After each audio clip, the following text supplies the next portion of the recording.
सबके लिए खुला है मंदिर ये हमारा, मतभेद को भुला है मंदिर ये हमारा। सबके लिए खुला है मंदिर ये हमारा, मतभेद को भुला है मंदिर ये हमारा। आओ कोई भी पंथी, आओ कोई भी धर्मी, देशी विदेशियों का मंदिर ये हमारा। मैदान पट बिछाया, डाला है एक आसन, सब देवता समाता मंदिर ये हमारा। आओ सभी मिलेंगे समुदाय प्रार्थना में, टुकड़ियाँ कहे अमर है मंदिर ये हमारा। सबके लिए खुला है मंदिर ये हमारा, मतभेद को भुला है मंदिर ये हमारा। मतभेद को भुला है मंदिर ये हमारा, मतभेद को भुला है मंदिर ये हमारा। नमस्कार, मी रेश्मा। रविवारची आपली सकाळ अधिक प्रसन्न आणि मंगलमय होण्यासाठी साहित्य उत्सव सुरू करत आहे एक विशेष भक्तिमय सदर उत्सव तीर्थ। उत्सव तीर्थ अंतर्गत येणारी सगळी प्रवचने, कीर्तने, व्याख्याने ही साहित्य उत्सवची खास निर्मिती असेल। अध्यात्म आणि संस्कृतीचं ज्ञान आपल्याला व्हावं, भक्तीचा मार्ग समजवता यावा, यासाठी साहित्य उत्सवचा छोटासा प्रयत्न। उत्सव तीर्थ अंतर्गत आजपासून आपण 10 भागांची एक प्रवचनमाला सुरू करत आहोत। ग्रामीण जीवन समृद्ध आणि स्वावलंबी करण्यासाठी भरीव कार्य करणारे संत तुकडोजी महाराज यांच्या ग्रामगीतेवर आधारित ही प्रवचनमाला असेल। पहिल्या भागात संत तुकडोजी महाराजांचा संक्षिप्त परिचय करून दिला जाईल। नंतरच्या 8 भागांमध्ये ग्रामगीतेतील 8 खंडांवर निरूपण होईल आणि शेवटच्या भागात ग्रामगीतेतलं सार, त्याची आपल्या आयुष्यातली उपयुक्तता याविषयीचं विवेचन केलं जाईल। ही अत्यंत अभ्यासपूर्ण आणि तात्विक असलेली प्रवचनमाला उत्सव तीर्थच्या व्यासपीठावर आपल्यासाठी प्रस्तुत करणार आहेत महाराष्ट्रातील सुपरिचित प्रवचनकार पुण्यातील श्रीमती माधवीताई जोशी।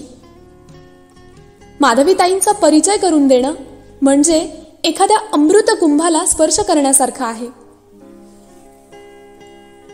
श्रीमती माधवीताई जोशी यांनी तत्वज्ञान आणि संस्कृत या विषयांमध्ये पदवी संपादन केली आहे। पुणे अंधशाळा मुलींची इथे गेली 22 वर्षे संस्कृत आणि इतरही भाषा विषयांचं अध्यापन ऑनररी पद्धतीनं केलं आहे। गेली 18 वर्षे पुण्यातील कोथरूड विभागात 9 ठिकाणी गीतेचे संथा वर्ग सुरू आहेत। गीता या विषयावर आणि गीतेतल्या विविध अध्यायांवर ठिकठिकाणी प्रवचनमाला होत आहेत। त्याचबरोबर गीता रहस्य, ग्रामगीता, सूर्योपासना, अथर्वशीर्ष, पसायदान, गुरुगीता, उपनिषदे, रामरक्षा, श्रीसूक्त अशा विविध विषयांवर ताईंच्या प्रवचनमाला झाल्या आहेत। केवळ पुण्यातच नाही तर नागपूर, नांदेड, खोपोली, कराड, रोहा, बारामती अशा संपूर्ण महाराष्ट्रभर आणि महाराष्ट्राबाहेर सुद्धा गोवा, उज्जैन या ठिकाणी ताईंनी प्रवचनं दिली आहेत. अमेरिकेतील न्यू जर्सी येथे आद्यगुरु शंकराचार्य या विषयावर ताईंचं प्रवचन झालं आहे. आध्यात्मिक प्रवचनांसाठी माधवी रघुबीर हे यूट्यूब चॅनलही ताई चालवत आहेत. पुण्यातील गीता धर्म मंडळ या प्रख्यात संस्थेच्या विविध उपक्रमांमध्ये परीक्षण आणि संयोजनाचं काम ताईंनी हाती घेतलं आहे. श्री अरविंद आश्रम पॉंडिचेरी यांच्याकडून संपूर्ण भारतभर ठिकठिकाणी जी शिबिरं आयोजित केली जातात त्यांपैकी पॉंडिचेरी, ऋषिकेश, नैनिताल या ठिकाणी 7 वेळा ताईंनी प्रमुख वक्त्या म्हणून सहभाग नोंदवला आहे. त्याबद्दल श्री अरविंद आश्रमाकडून ताईंना मानपत्रही प्राप्त झालं आहे. संपूर्ण गीता मुखोद्गत असल्याने शृंगेरीचे शंकराचार्य यांच्याकडून रुपये 21,000 हा पुरस्कार ताईंना प्राप्त झाला आहे. पुण्यातील ज्ञानमयी संस्थेचा वैभववाणी पुरस्कार, गीता धर्म मंडळाचा पार्थ सखा पुरस्कार, सर्वोत्कृष्ट प्रवचनकार म्हणून गिरगाव यशोमंगल पुरस्कार असे अनेक मानसन्मान ताईंना प्राप्त झाले आहेत. परंतु आजही अशा प्रवचनांच्या माध्यमातून समाज प्रबोधनाचं हे कार्य ताई निरपेक्ष भावनेने करीत आहेत. अशी अभ्यासू व्यक्ती आपल्याला प्रवचनकार म्हणून लाभली आहे तेव्हा आपली सकाळ नक्कीच मंगलमय होईल. तर ऐकूयात उत्सव तीर्थ ग्रामगीता भाग 1.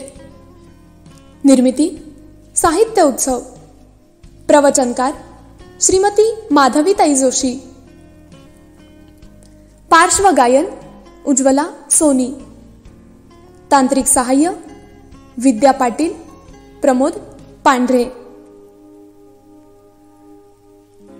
ऐकूयात उत्सव तीर्थ ग्रामगीता.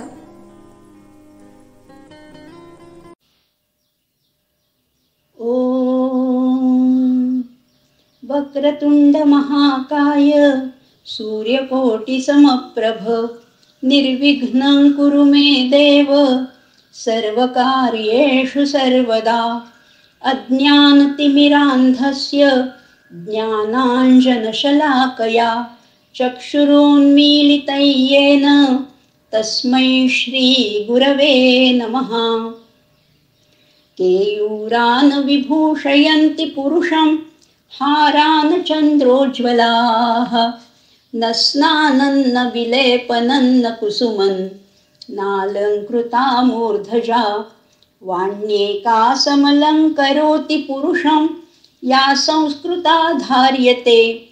क्षीयन्ते खलु भूषणानि सततं वाग्भूषणं भूषणं. नमस्कार. असं म्हटलं जातं, संत दिसती वेगळाले परी ते स्वस्वरूपी मिळाले. आणि खरंच आहे. आत्ता आपल्या महाराष्ट्रामध्ये म्हणा किंवा भारतभूमीमध्ये अनेक संतांची मांदियाळी होऊन गेलेली. संत परंपरा फार दिव्य अशी परंपरा आपल्या देशाला लाभलेली आहे. अर्थातच सगळ्या संतांचं लौकिक जीवन म्हणा, आर्थिक परिस्थिती म्हणा, त्यांची कार्यपद्धती, त्यांचं उपास्य दैवत किंवा इतरही गोष्टी सगळ्या भिन्न भिन्न असतात. परंतु एक गोष्ट या सगळ्यामध्ये समान आहे, ते म्हणजे या संतांच्या पोटी समाजाविषयी कमालीचा कळवळ आहे. आणि ह्याच परंपरेतले एक संत तुकडोजी महाराज, राष्ट्रसंत तुकडोजी महाराज यांचं चरित्र आणि त्यांनी लिहिलेल्या ग्रामगीतेचा आपण अभ्यास करणार आहोत. सगळ्याच संतांचा हा दृष्टिकोन असतो, बुडते हे जन देखवेना डोळा म्हणून कळवळा येतो मनी. आणि हे राष्ट्रसंत तुकडोजी महाराजांनी स्वातंत्र्यपूर्व आणि स्वातंत्र्योत्तर काळामध्ये त्यांनी कसं जनजागरण केलं. त्यांना केवळ विदर्भाचे किंवा जनसामान्याचे पुढारी म्हणणं म्हणजे त्यांच्या व्यापक कार्याला संकुचित करण्यासारखंच आहे. कारण त्यांनी स्वतः वसुधैव कुटुंबकम या न्यायाने खरोखर विश्वोद्धाराची बीज पेरलेली आहेत. त्यांच्या कार्याची संपूर्णपणाने ओळख करून देणारी त्यांची प्रार्थना सुद्धा हेच सांगते. त्यांच्या प्रार्थनेमध्ये ते म्हणतात, सबके लिए खुला है मंदिर ये हमारा, मतभेद को भुला है मंदिर ये हमारा, आओ कोई भी पंथी आओ कोई भी धर्मी, देशी विदेशियों का मंदिर ये हमारा. ही प्रार्थना आहे. आणि खरंच त्यांच्या अंतःकरणामध्ये कुठलाही धर्म, पंथ, वर्ण हा भेदभाव मुळीच नव्हता. मानवता हा एकच धर्म त्यांना मान्य होता. त्यांनी आपल्या देशालाच देव मानलं. देशाची उन्नती घडवून आणण्यासाठी त्यांनी अखंड प्रवास केला.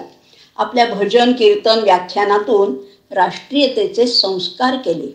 अशा ह्या जगावेगळ्या संताची आज आपण ओळख करून घेणार आहोत.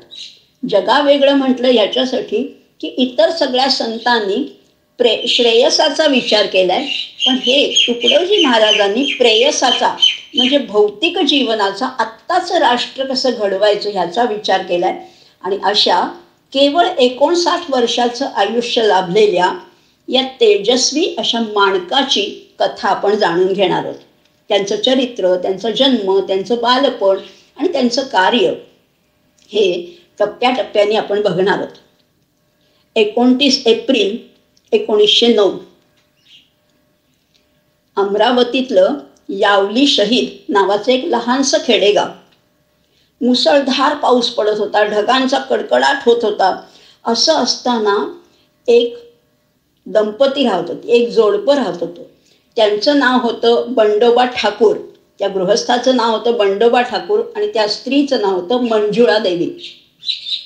या मंजुळा देवीच्या आता दिवस भरत आले होते आणि तिच्या आता प्रसव वेदना सुरू झाल्या होत्या. पण इकडे इतका मुसळधार पाऊस सुरू झाला.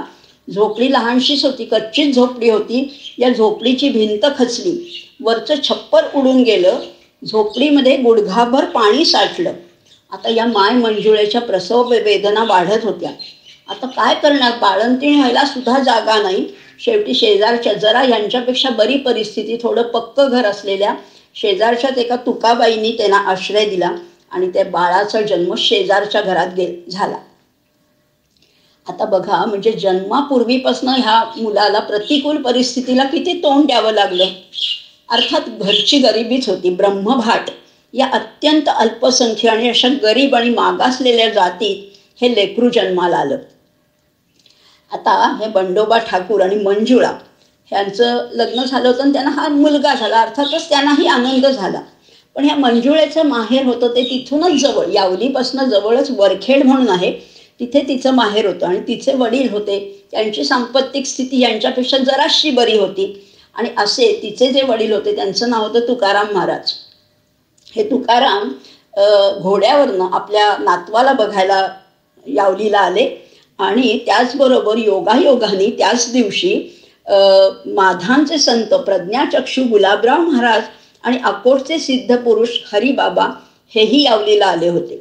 अशा तिघांनी या बाळाला पाहिलं आणि तिघांच्या तोंडातून सहजच नाव आलं की याचं नाव आपण माणिक ठेवूया.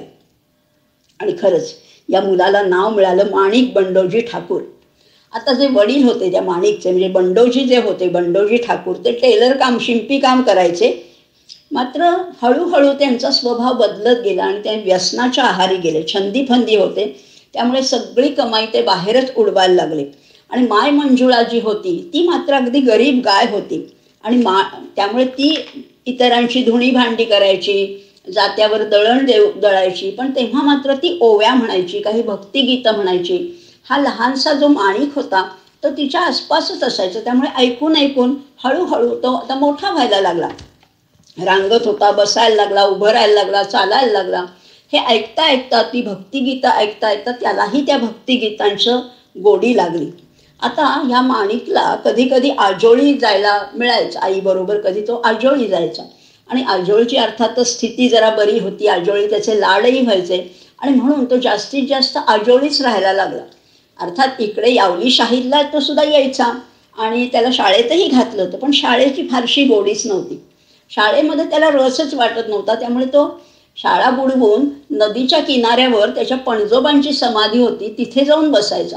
आणि तिथे जाऊन काय करायचा, त्याची आईकडनं ऐकलेली भक्तिगीतं होती ती 2 फरशांचे चपटे तुकडे एकावर एक आपटून त्याचे टाळ बनवून तो गाणी म्हणायचा. असं गाणी म्हणण्यात त्याला फार आनंद वाटायचा आणि त्याचा आवाजही फार मधुर होता. हे सगळं करत असताना तो की स्वतःच्याही रचना करायला लागला. त्यांनीही काही भक्तिगीतं रचलेली होती. अर्थात या आईच्या भक्तिगीतामुळेच तो या देवभक्तीकडे पण वळला होता. शाळेत तर काही मन रमत नव्हतं. 8व्या वर्षापासून तो भक्ती रचना करू लागला. पण बऱ्याच वेळेला तो आजोळी जायचा आणि आजोळी जायचा तेव्हा अर्थात आजोबा तर तुकाराम जे होते ते लाड करायचे त्याचे. आणि त्या आजोळी म्हणजे त्या वरखेडला त्याची भेट अडकोजी महाराजांशी झाली. आणि अडकोजी महाराज हे सुद्धा देव पिसा असं म्हटलं जायचं. त्यांना देवाचं वेड लागलेले असे होते. थोडंसं इतर परिस्थितीशिवाय पेक्षा ते वेगळे वागायचे. परंतु त्याच्या आजोबांनी ह्या बालकाला त्यांच्या पायावर घातलं आणि याला सुद्धा अडकोजी महाराजांबद्दल इतकी ओढ वाटायला लागली की त्यांनी गुरुच मानलं. आणि अडकोजी महाराज सुद्धा अतिशय त्याच्यावर माया करायचे. इकडे काय झालं, घरी काय झालं, त्या बंडोजीचे व्यसनं वाढली आणि त्याचे अत्याचारही वाढायला लागले. म्हणजे त्या मंजुळेलाही ते त्रास द्यायला लागले. आता या बाळ माणिकला फक्त ओढ होती ती आजोळाची होती, आजोबांची होती. आणि मग तो अडकोजी महाराजांच्याच सानिध्यात जास्तीत जास्त राहायला लागला. तिथे असतानाच तो एकतारी पण वाजवायला शिकला, वीणा वादन सुद्धा शिकला. आणि पुढे तिथेच असताना तो हनोती बाबांकडनं खंजिरी सुद्धा वाजवायला शिकला. आता हे सगळं त्याचं सुरू होतं. आता एक त्या अडकोजी महाराजांचाच त्याला आसरा होता. असे अडकोजी महाराजांनी अचानकच हा 12-13 वर्षाचा असताना समाधी घेतली. आता दुसरा कुठला आसराच राहिला नाही, कारण घरी अगदी आनंदच होता. आई तर बिचारी गरीब होती. आणि म्हणून 13व्या वर्षीच या बाळ माणिकने घर सोडलं आणि तो नागपूरच्या पलीकडे, हे सगळ्या विदर्भातल्या घटना आहेत, नागपूरच्या पलीकडे जे रामटेकचं जंगल आहे तिथे हा निघाला. कशासाठी निघाला तर देवाच्या शोधासाठी निघाला. रामटेकच्या घोर अरण्यामध्ये एका गुंफेत त्यांनी एका सिद्ध योग्याकडनं या बाळ माणिकनी हठयोगाची दीक्षा घेतली. आता त्याला अर्थात काहीही साधन नसताना सुद्धा त्याला संगीताचं इतकं उत्तम ज्ञान होतं की दगडावर म्हणा, लाकडावर म्हणा, 2 काटक्या घेऊन म्हणा, तो गाणी म्हणायचा. काही गाणी तो रचायचा सुद्धा. ही गाणी रचत असताना त्यांनी पूर्वीसुद्धा 8व्या वर्षापासून त्यांनी गाणी रचली होती.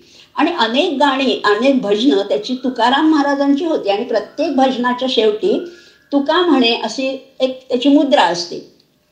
अडकोजी बाबांकडे जेव्हा हा गेला तेव्हा त्यांनी आपली भजनं सुद्धा म्हणून दाखवली. अडकोजी महाराज म्हणले, तू छान गातोस, तुझा आवाज छान आहे, तुला संगीताची जाण चांगली आहे, पण हे सारखं तुका म्हणे काय म्हणतोस?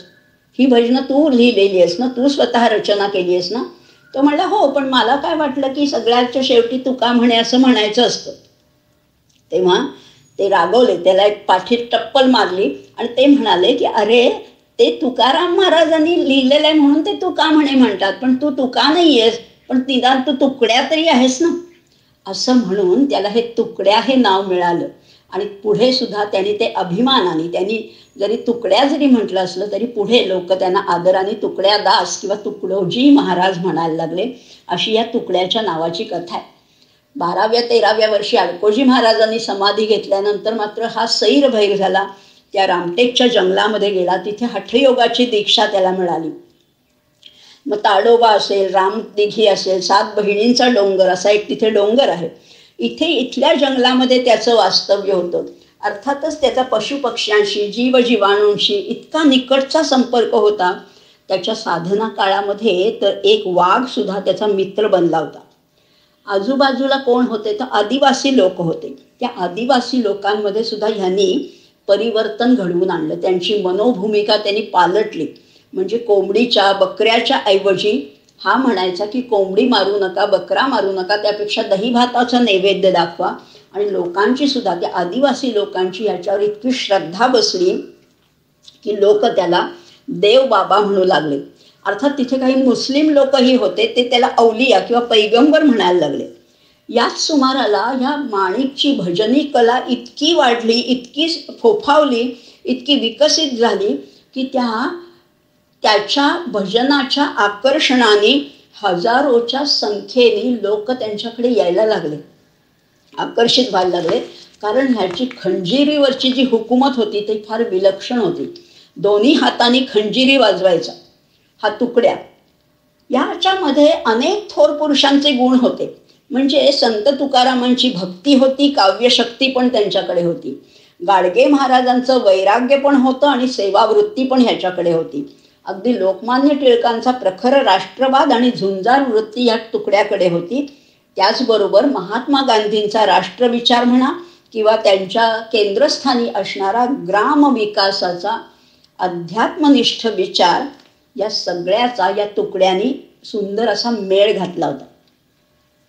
याची वृत्ती कशी होती तर जुन्यातलं सोनं जपायचं, त्याच्यातलं हीन भाग काढून टाकायचा आणि नवीन अभिनव दृष्टीने पुढे पुढे जायचं. ग्रामविकास हा त्याच्या जीवनाचा आता अगदी मूलमंत्रच बनला होता. आणि त्यांनी त्याचं लेखनही होतं. त्याच्या 20व्या वर्षी त्याची भजनमाला नावाची 302 भजनाची एक पुस्तिका सुद्धा प्रकाशित झाली होती. आणि त्यावेळेला हा सगळा पारतंत्र्याचा काळ होता. 1909चा ह्याचा जन्म. या पारतंत्र्यामध्ये त्यांनी इंग्रजांची जी जुलूम जबरदस्ती होती ती झुगारून देण्याचा प्रयत्न केला. त्या दृष्टीने सुद्धा त्यांनी जनजागरण केलेलं आहे. नुसतं देवदेव करायला काहीच महत्त्व नाही. त्यांनी सांगायचं हा तुकड्या सांगायचा. अर्थात आता त्याला तुकड्या दास म्हणायला लागले. ते म्हणायचे, इमानदारी प्रियतयाला सदाचार आवडे, इमानदारी प्रियतयाला सदाचार आवडे, कुणी कुणाचे रक्त शोषिता क्रोध हरीला चढे. तुकडोजी महाराज हे नुसते संत नव्हते तर ते संत कवी सुद्धा होते. आता आपल्याला स्वामी विवेकानंदांची कथा माहिती की त्यांनी धर्म परिषदेमध्ये शिकागोला कसं व्याख्यान दिलं. माझ्या बंधू भगिनींनो, आपले तुकडोजी महाराजांनी सुद्धा जपानमध्ये झिमिझू इथे पुढे, अर्थात ही पुढची गोष्ट आहे, 23 जुलै 1955 त्यांनी जे व्याख्यान दिलं ते सुद्धा इतकंच अलौकिक असं व्याख्यान होतं. आणि त्यांनी तेव्हा सांगितलं की या विश्वाला बंधुत्वाची, शांतीची, स्नेहाची तीव्र भूक लागली आहे. हे इतकं सूर्यप्रकाश इतकं स्वच्छ असताना विविध धर्म हवेतच कशाला, असा प्रश्न विचारून ते म्हणतात की सगळ्या धर्मांचं रूप भिन्न असलं तरी सगळे धर्म शेवटी मानवजातीच्या उन्नतीसाठीच प्रयत्न करणारे आहेत. आणि हा सगळा तेव्हा पारतंत्र्याचा काळ होता. पण तेव्हाही ते म्हणाले की मुखामध्ये शांतीपाठ आणि हातामध्ये मशीन गन असं नाही चालणार. त्यांचं म्हणणं होतं की शस्त्रांच्या छायेखाली मानवतेचा बगीचा कधीच हिरवागार किंवा प्रफुल्लित होऊ शकणार नाही. म्हणून बाह्य उन्नतीबरोबरच अंतर्यामाची प्रगती सुद्धा साधायला पाहिजे, असं तुकडोजी महाराजांचा आग्रह होता. भजनमाला, भजनावर फार प्रभुत्व होतं. आवाज सुंदर होता, वादन शैली होती, अनेक संगीताच्या अनेक भागांचा त्यांनी अभ्यासही केला होता. काही गोष्टी निरीक्षणातूनच शिकले होते. यांच्या भजनामध्ये संख्यात्मक विपुलता तर होतीच, अनेक भजनं लिहिले, पण अनेक अभिव्यक्तीचं अत्यंत जबरदस्त असं नाविन्य होतं. भजन पाहवत हे तुकडोजी महाराजांचं. त्या काळी तर असं म्हटलं जायचं की हत्तीला पाहावं रानात, सिंहाला पाहावं वनात, आणि गाडगे बाबांना पाहावं कीर्तनात, आणि तुकडोजी महाराजांना पाहावं भजनात. खरोखर त्यांची भजनं म्हणजे वेड लावणारी भजनं होती. हा अनुभव शब्दात सांगणं खरंच शक्य नाही. तो अगदी रोमांचकारी असा अनुभव होता. त्यांच्या भजनाची भाषा अत्यंत साधी, सर्वसामान्यांना समजेल अशी होती, पण अर्थपूर्ण होती. आणि त्याच्या पूर्वी, या भजनाच्या पूर्वी ते 5 मिनिटाचं निवेदन करायचे. त्या भजनामध्ये इतकी शिस्त होती की बसण्याच्या जागा कशा आहेत, कधी सुरू करायचं, कोणी कधी तो ताल धरायचा, हे सगळं त्यांचं ठरलेलं होतं. आणि ते म्हणायचे की भजन सुंदर गा, स्वरात गा, मस्त होऊन गा, पण तसं वागण्याचं सामर्थ्य तुमच्यामध्ये येऊ दे, असंही म्हटलेलं आहे. ते म्हणायचे की आचाराविना धर्म म्हणजे केवळ अवडंबरच आहे. एका भजनात, आणि ते असे इंग्रज सरकार तर तेव्हा होतं, ते सामाजिक व्यवस्थेवर सुद्धा टोमणे मारायचे. कधी कधी उपरोधिक शैलीत सुद्धा ते बोलायचे. एकदा त्या एका खेडबळ माणसाला ते म्हणाले, अरे रिकामा कशाला फिरतं, तुझं गावच नाही का तीर्थ. असं जरा सांगायचे ते की तुझ्या गावातच तुझं तीर्थ, कुठेतरी उगीच तीर्थ यात्रेला जायची गरजच नाहीये. त्यांच्या भजनाचे विषय तरी काय होते बघा. आता त्या काळचा आपण तो काळ डोळ्यासमोर आणूया. समता आहे, खादी वापराचे फायदे होते, लहान कुटुंब कसं असावं, अस्पृश्यता निवारण आहे, अंधश्रद्धा आहे, अनिष्ट रूढी नकोत, किंवा श्रमाची आवश्यकता कशी, आणि सगळ्यात महत्त्वाचा म्हणजे त्यांचा अगदी जिव्हाळ्याचा विषय होता तो म्हणजे ग्रामोद्योग आणि शेती कशी सुधारता येईल याची तळमळ त्यांना लागलेली होती. असे अनेक समाज प्रबोधनाचे विषय होते. त्यांची भजनं केवळ रंजनासाठी, मनोरंजनासाठी नव्हती, तर परिवर्तनासाठी होती. याशिवाय स्वच्छता आहे, शिस्त आहे, संयम आहे, सौजन्य आहे, असे कितीतरी संस्कार त्यांनी या भजनाच्या माध्यमातून केले. तुकडोजी महाराज म्हणायचे, जीत उसी की होती है जिसके दिल में नीती है. ज्याच्या हृदयामध्ये, अंतःकरणामध्ये ही नीती आहे, त्याचंच निश्चितपणाने जय होणार आहे असं म्हणायचं. आता ह्या इंग्रजांना ठणकावणारी सुद्धा कितीतरी भजनं त्यांनी किंवा कितीतरी एक रचना त्यांनी केलेल्या आहेत. ते म्हणायचे, आणि त्यांची भजनं मराठीत होती तशी हिंदीत सुद्धा होती बरं का, कारण हिंदी विभागामध्ये सुद्धा त्यांनी अनेक कार्य केले किंवा मुस्लिम वस्तीमध्ये सुद्धा त्यांचं कार्य होते. ते म्हणायचे, झाड झडूले शस्त्र बनेगे, भक्त बनेगी सेना, पत्थर सारे बॉम्ब बनेगे, नाव लगेगी किनारे, आते है नाथ हमारे. त्या इंग्रजांना सांगायचे की आमच्याकडे तुमच्यासारखी शस्त्र नसतील, पण झाड झडूले शस्त्र बनेंगे, पत्थर सारे बॉम्ब बनेंगे.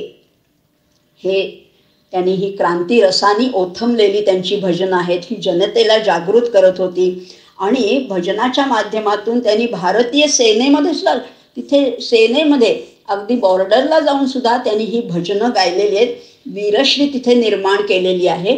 आणि नवी श्रमसाधना सांगणारी सुद्धा त्यांची भक्तिगीतं त्यांनी जनमानसामध्ये रुजवली आहेत. तुकडोजी महाराज म्हणायचे, सच काम किया जग में जिसने, उसने प्रभु नाम लिया न लिया, जिसके मन में कोई पाप नहीं, वह चारों धाम गया न गया. त्यांची भजनं म्हणजे बघा याच्यामध्ये किती विचार आहे, किती बोध करणारी त्यांची भजनं आहेत. त्यांची भजनं पुढे पुढे तर महाराष्ट्रापुरती मर्यादित राहिलीच नाही, अगदी लांब लांबून त्यांना दुरून दुरून आमंत्रणं यायची. म्हणजे पंजाब, बंगाल, कर्नाटक, बिहार, केरळ, पॉंडेचेरी, तामिळनाडू ह्या सगळ्या प्रदेशामध्ये ह्यांना भजनासाठी बोलवत होते. त्यांची भाषा कळो न कळो, पण त्यांची तळमळ मात्र सगळ्यांपर्यंत पोचत होती. आणि हिंदीमध्ये केलेली भजनं तर सगळ्यांना समजतही होती. आता त्या भजनाच्या आशयाइतकीच भजनाची अभिव्यक्ती सुद्धा महत्त्वाची होते. ते उत्कृष्ट गायक होते. रूढ अर्थाने त्यांचा आवाज काही मधुर वगैरे नव्हता, पण त्याच्यामध्ये अंतरीची तळमळ होती. त्यांचा आवाज पहाडी होता. वाद्यवादनाची त्यांना जाण होती. आणि त्यांचं भजन म्हणजे परिवर्तन आणि प्रेरणा यांचा जणू काही उत्सवच असायचा. समाजातले सगळ्या थरातले लोक त्यांच्या भजनाचे अगदी चाहते होते. म्हणजे आजूबाजूच्या खेड्यातून, गावातून, बैलगाड्यातून किंवा रेंगी अशा वाहनातून सुद्धा 5-10 किलोमीटर किंवा चालत सुद्धा लोक त्यांच्या भजनाला यायचे. आणि लोक म्हणायचे की हे खंजिरीचे जादूगार आहेत, खंजिरी वाजवावी. तर ह्या तुकडोजी महाराजांनी असंही म्हटलेलं आहे.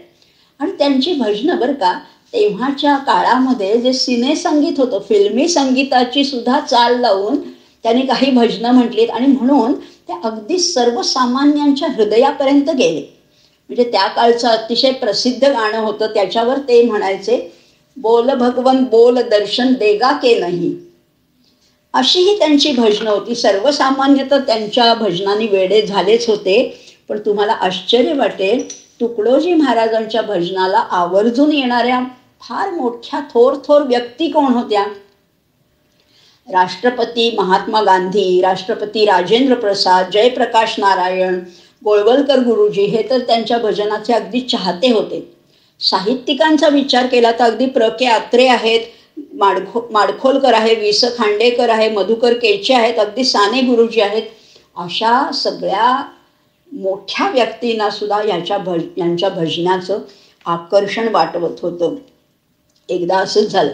पण अर्थातच हे सगळी भजनाचे कार्यक्रम करत असताना त्यांनी काही लग्न केलं नाही, त्यामुळे त्यांना कुटुंब नव्हतं. हा देश हाच त्यांचा परिवार होता. पण त्यामुळे काय व्हायचं की त्यांच्या तब्येतीकडे थोडंसं दुर्लक्ष व्हायचं. एकदा महात्मा गांधी त्यांना रागवले बरं का, की तुम्ही हे करता हे उत्तम कार्य आहे, पण थोडं आपल्या तब्येतीकडे लक्ष द्या. तेव्हा ते म्हणले हो हो तब्येतीकडे लक्ष देतो. तेव्हा महात्मा गांधी म्हणाले नाही असं नको, तुम्ही माझ्याबरोबर 1 महिनाभर माझ्या सेवाग्राममध्ये राहायला या. आणि खरोखर त्यांनी सेवाग्राममध्ये 1 महिनाभर ठेवून घेतलं. तेव्हा महात्मा गांधींचा दर सोमवारी मौन पाळायचा एक नियम होता. एक दिवशी काय झालं, महात्मा गांधी यांचं भजन ऐकत होते आणि हेही रंगून अगदी भजन गात होते. आणि मग ते भजन थांबलं. काही वेळाने ते भजन त्यांनी थांबवलं.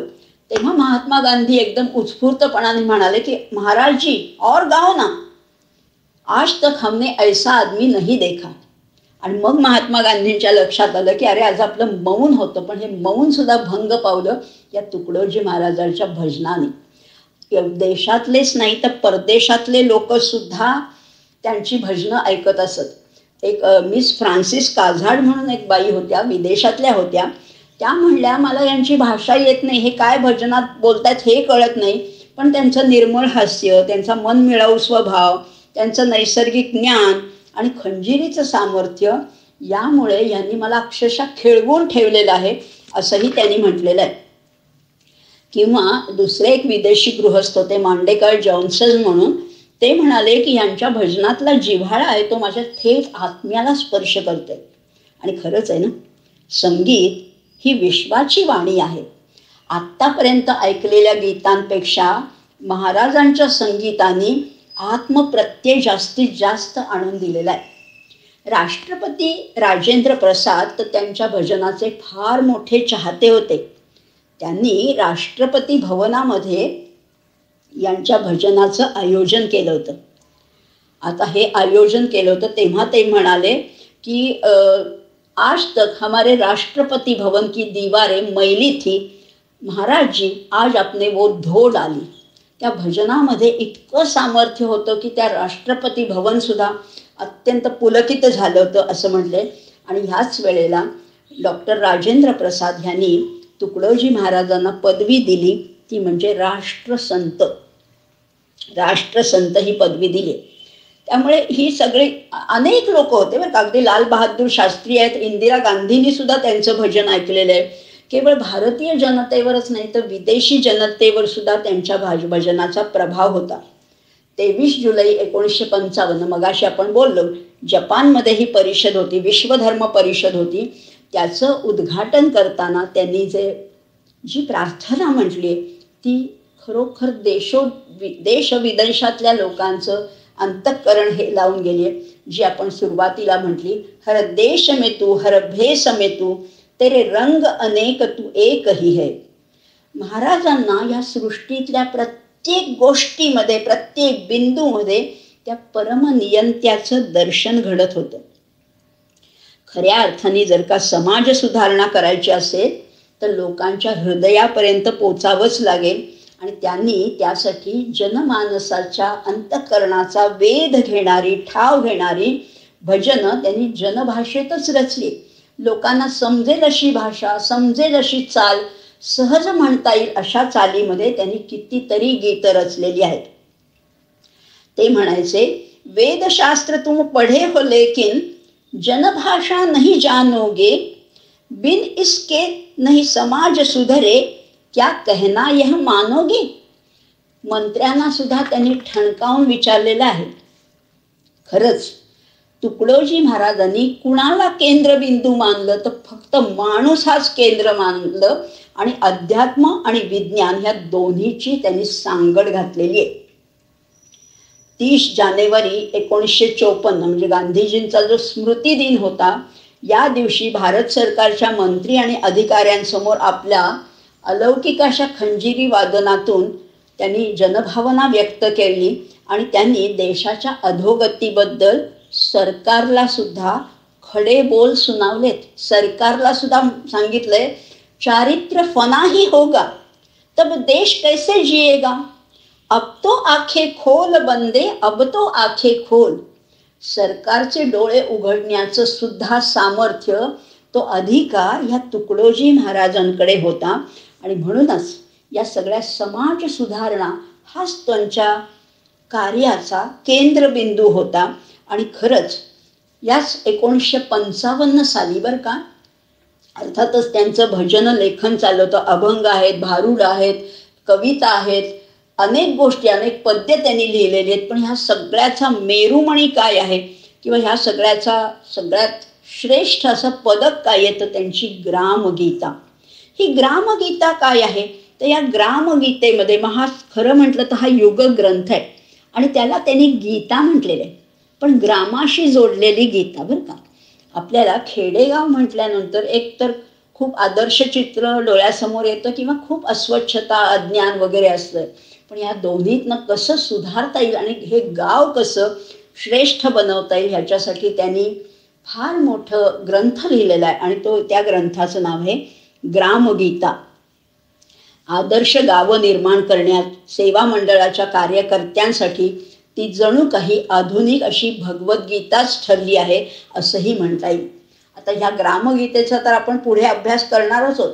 फक्त आत्ता एकच वाक्य आपण बोलूया ह्याच्याबद्दल की 1955 साली गीता जयंतीच्या दिवशी एकाच वेळेला 55 ठिकाणी या गीतेचं प्रकाशन करण्यात आलं. आता त्या काळ लक्षात घ्या, त्या काळी एकाच दिवशी एकाच वेळेला 55 ठिकाणी ह्या ग्रामगीतेचं प्रकाशन कसं केलं असेल याचं खरं तर आपल्याला आश्चर्यच वाटतं.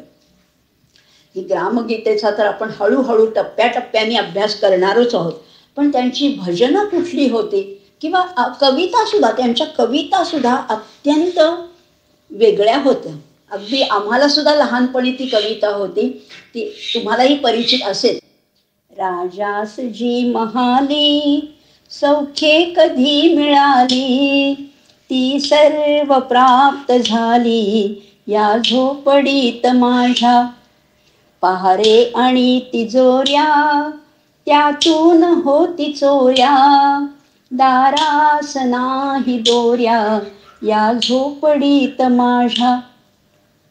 महाली मऊ बिछाने कंदील श्यामदाने, आम्हा जमीन माने या झोपडीत माझ्या. अशा ह्या कवितांमधनं ते अगदी जनसामान्यांपर्यंत पोहोचले होते. त्यांनी अनेक पद्य लिहिलेले. त्यांनी सरकारला तर ठणकावलंच आहे, पण भक्तांना सुद्धा सांगितलेलं आहे, मनी नाही भाव म्हणे देवा मला पाव, मनी नाही भाव म्हणे देवा मला पाव, देव अशान पावायचा नाही र, देव बाजारचा भाजीपाला नाही र, देव बाजारचा भाजीपाला नाही र. अशा काव्यांनी, अशा पद्यांनी, अशा रचनांनी ते जनमानसापर्यंत गेले. संपूर्ण भारत त्यांच्या भजनाचा जणू काही वेडा झाला होता. अनेक थोर व्यक्ती होते, सामान्य लोक होते. जपानमध्ये जेव्हा त्यांचं व्याख्यान झालं विश्व धर्म परिषदेमध्ये, तेव्हा तर जपानच्या सरकारने त्यांना एक असं सांगितलं की तुम्ही आमच्याच देशात राहता का. तेव्हा ते म्हणाले नाही नाही, माझा देश मला प्यारा आहे. या माझ्या देशात त्यांनी फार एक सुंदर त्यांना उत्तर दिलेलं आहे. देशात कामाचा उभा डोंगर, दारिद्र्य दुःखाचा वाहतो पूर, अर्धनग्न अर्धपोटी लोक अपार, येथे विश्रांतीसी नाही वेळ, त्यामुळे मी तुमच्या इथे राहू शकत नाही. त्यांनी खरं तर जागासुद्धा दिली होती ह्यांना की तुम्ही इथे राहून धर्मप्रचाराचं काम करा, पण ते म्हणाले नाही. अनेक लोक त्यांच्या भजनासाठी तर यायचेच. आता हे सगळं त्यांचं भजनं चालू होती, भाषणं चालू होती, चर्चा चालू होत्या, शंका समाधान होत्या. हे सगळं करत असताना त्यांनी मोझरी, अमरावतीच्या जवळ मोझरी येथे त्यांनी गुरुकुंज आश्रमाची स्थापना केली आणि तिथे त्यांचे अनेक शिष्य तिथे जमा व्हायचे आणि त्यांची रोजची व्याख्यानंसुद्धा अत्यंत परिणामकारक अशी होती. अगदी त्या काळामध्ये पंढरपूरच्या विठ्ठल मंदिरामध्ये जेव्हा अस्पृश्यांना प्रवेश नव्हता तेव्हा सुद्धा त्यांनी तिथे अनेक सह्यांची मोहीम राबवली आणि पंढरपूरमध्ये अस्पृश्यांना सुद्धा प्रवेश मिळावा याच्यासाठी अगदी अथक असे प्रयत्न केले त्यांनी. विनोबांच्या भूदान कार्यामध्ये सुद्धा त्यांचं खूप मोठं योगदान होतं. विनोबांबरोबर फिरून भजनं गाऊन त्यांनी 11 दिवसामध्ये 11,000 एकर जमीन त्यांना मिळवून दिलेली आहे. असंही त्यांचं मोठं कार्य, म्हणजे समाजासाठी, सैन्यासाठी, देशासाठी काय काय करता येईल. आणि त्यांनी नेहमीच सांगितलेलं आहे की ग्राम, खेडेगाव हे त्याचा आपल्या कार्याचा मध्यबिंदू असायला पाहिजे आणि म्हणून त्यांनी त्याच्यासाठी अतिशय प्रयत्न केला. त्यांनी सरकारला खडसावताना सुद्धा म्हटलं होतं, पाणी ही जल जाए तो कैसे, पंडित गलित कर जाए तो कैसे, राजा भक्ष भरे तब कैसे, साधू ही भोगी बनेगा तब कैसे देश जिएगा. त्यांनी अनेक कामं केलीत. म्हणजे त्यांच्या या आयुष्यामध्ये त्यांना बाकी कुठलाही पाश नव्हता. त्यांनी संपूर्ण आपलं आयुष्य या देशासाठी, या देशभक्तीसाठी आणि या ग्राम सुधारासाठी वेचलेलं आहे.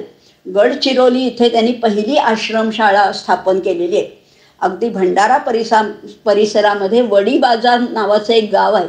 आज आपण राळेगण सिद्धी म्हणा किंवा हिवरे बाजारचं नाव ऐकतो, तसंच वडी बाजार हे गाव त्यांनी आदर्श केलं आणि त्याच्या पाठोपाठ त्यांनी 100 गावं या आदर्श ग्राम अशा भावनेतनं उत्तम रीतीने चालवली आहे. त्यामुळे अकिंचन संताची निर्भयता त्यांच्याकडे होती, विलक्षण अशी प्रतिभा होती आणि ही खरंच त्या राष्ट्रसंताला शोभणारी अशी सगळी कृती होती त्यांची. त्यांनी त्यांना तुरुंगातही ठेवलं. 8 ऑगस्ट 1942 करो या मरो इथे त्यांनी, म्हणजे ह्या भावनेने सगळाच देश पेटलेला होता, तेव्हा त्यांनी साखळी स्फोट घडवून आणले ते. तेव्हा त्यांना तुरुंगात ठेवलं. पण तुरुंगात सुद्धा त्यांनी सुविचार स्मरणी नावाचं एक पुस्तक प्रकाशित केलेलं आहे. आणि खरंच ह्या सगळ्या गोष्टी, म्हणजे त्यांनी व्यसन निर्मूलनासाठी प्रयत्न केले, उद्योग मंदिरं केली, व्यायाम वर्ग स्थापन केले, गोशाळा आहेत, आयुर्वेद मंदिर आहे. आणि त्यांचा एक महत्त्वाचा उपक्रम म्हणजे रामधून, ज्याला आपण प्रभात फेरी म्हणतो ना, अशी रामधून त्यांनी गावागावातनं, आणि त्या रामधूनेतनं, प्रभात फेरीतनं काय साध्य होतं तर संपूर्ण गावाचं परीक्षण होतं. कुठे अस्वच्छता आहे, कोण व्यसनी आहे, कोण मागे पडलाय, सगळ्यांना घेऊन पुढे चालणं हे त्यांच्या कार्याचा एक महत्त्वाचा बिंदू मानता येईल असं हे आहे. अर्थात त्यांना शत्रूही खूप होते, त्यांच्यावर विषप्रयोग सुद्धा करण्यात आला, पण सगळ्यातनं ते बाहेर पडले. म्हणजे त्यांचा राजयोग होता, सहज योगाची सुद्धा त्यांची साधना होती. देशभक्ती आणि देवभक्ती याचा त्यांनी समन्वय घातला. ब्रिटिशांची जी दडपशाही होती, ज्याच्यामुळे देश खिळखिळा होत होता, त्याला उत्तर म्हणून त्यांनी कुटिरोद्योगाची सुद्धा त्याचा प्रसार केला आहे. कला आहे, कारागिरी आहे, गृहव्यवसाय आहेत, आदर्श जीवन कसं असावं हे सगळं त्यांनी आपल्या बोलण्यातनं, भजनातनं, भारुडातनं सगळ्यांपर्यंत हे पोचवलेलं कार्य आहे.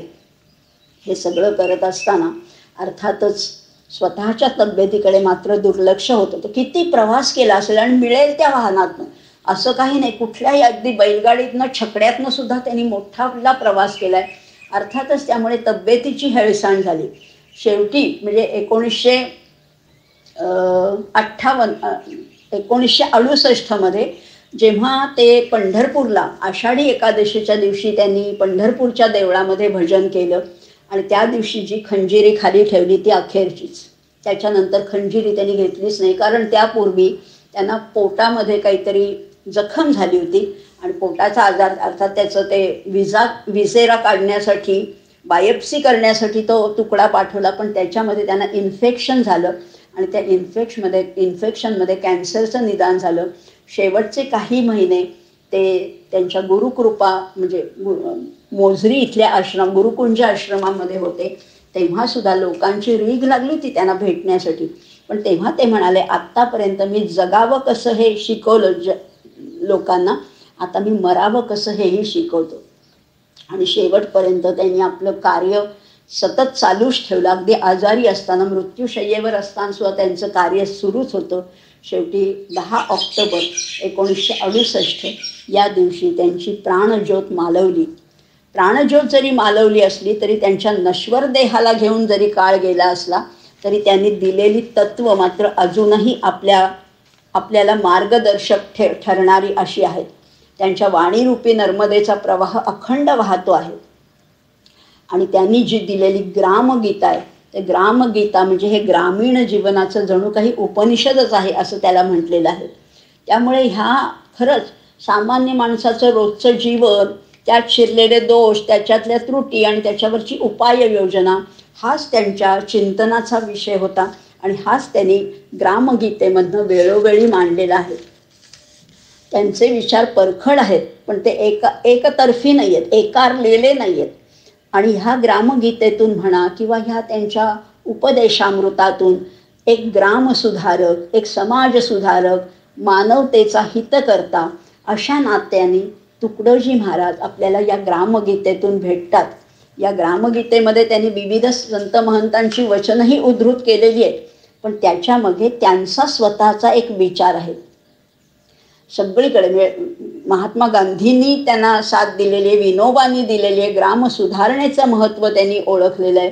आणि त्यांची खंजिरी वादन आजही लोकांच्या मनावर अक्षरशः गारूड करून राहिलेली आहे. त्यांची भजनं विदर्भापुरती नाही, कारण हिंदीमुळे सगळीकडे ते गेलेत. आणि त्यांचा ग्रामगीता हा ग्रंथ मात्र मराठी भाषेत असला तरी 51 देशामध्ये तो पोचलेला आहे. त्याची अनेक भाषांमध्ये भाषांतरंसुद्धा झालेली आहेत. ते स्वतः व्यवहारी साधू नव्हते. त्यांच्या गळ्यात माळ होती, त्यांचा वेश अत्यंत साधा होता. ते म्हणायचे कमीत कमी म्हणजे गुंतागुंतीचा कपडे तुम्ही घालू नका, साधा वेश असावा. तसाच त्यांचा एक पांढरा ढगळ असा एक सदरा असायचा. ते म्हणायचे की मुखात त्यांच्या म्हणजे हरिनाम असलं तरी ते बुवाबाजी करणारे असे कुठलेही संत नव्हते. अशा या दऱ्याखोऱ्यात भ्रमंती केलेल्या, निर्भय असणाऱ्या अशा या तुकडोजी महाराजांना जितकं वंदन करावं तेवढं थोडंच आहे. आपण आज फक्त अल्प प्रमाणात त्यांचा परिचय करून घेतला, त्यांचं चरित्र थोडंसं अभ्यासलं. पण आता पुढच्या भागापासून आपण ग्रामगीतेचा अभ्यास करणार आहोत. ग्रामगीतेमध्ये किती प्रकरण आहेत, अध्याय किती आहेत, त्यांचे विभाग कसे पाडले, त्याच्यातनं सांगितलं आहे काय, तत्त्वज्ञान काय आहे, हे आपण निश्चितच बघणार आहोत. अशा काळाबरोबर राहणाऱ्या या संत पुरुष राष्ट्रसंत तुकडोजी महाराजांना वंदन करते आणि इथेच थांबते. धन्यवाद. दर्जेदार साहित्याचा आणि कलाकृतींचा आस्वाद घेण्यासाठी जॉईन करा साहित्य उत्सव व्हॉट्सॲप किंवा टेलिग्राम ग्रुप. जॉईन करण्यासाठी संपर्क करा 98 81 60 20 25 या क्रमांकावर. संपर्क क्रमांक पुन्हा एकदा 9881 60 2025. साहित्य उत्सव हे यूट्यूब चॅनल आजच सबस्क्राईब करा. साहित्य उत्सवच्या फेसबुक पेजला जरूर भेट द्या, कारण ज्ञान आणि मनोरंजन यांचं अतूट नातं म्हणजे साहित्य उत्सव.